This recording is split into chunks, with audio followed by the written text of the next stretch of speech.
The CDC is trying to track down anyone who may have come into contact with a woman who has a form of tuberculosis that is extremely resistant to drugs.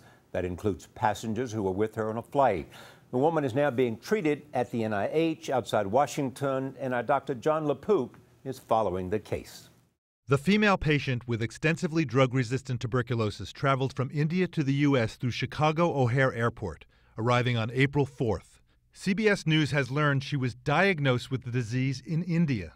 Dr. Anthony Fauci is director of the National Institute of Allergy and Infectious Diseases. Is it known for how long she had TB before coming to the United States? It's not just a matter of months. It's likely been a few years that she's had TB. She was treated in multiple places, and it became clear when they examined the bacteria that despite the fact that she had been and was being treated, that in fact the microbe was resistant. One problem, she didn't seek treatment until 7 weeks after arriving in the U.S. Once she landed in Chicago, she traveled to Missouri and Tennessee before returning to Illinois for evaluation. Since TB is spread through the air, federal health officials are contacting fellow passengers from her flight.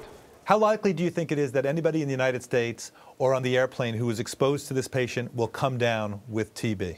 The risk is low, certainly not zero, but low. And the risk is increased by the duration of the flight and by the proximity to the person in the plane.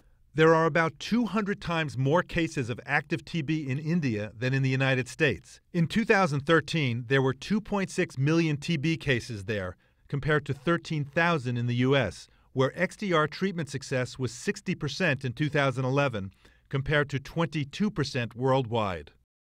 The NIH has started to treat the patient, but it's too early to know which combination of drugs will be effective.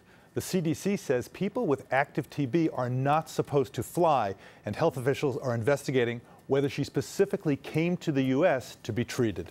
Thanks, John.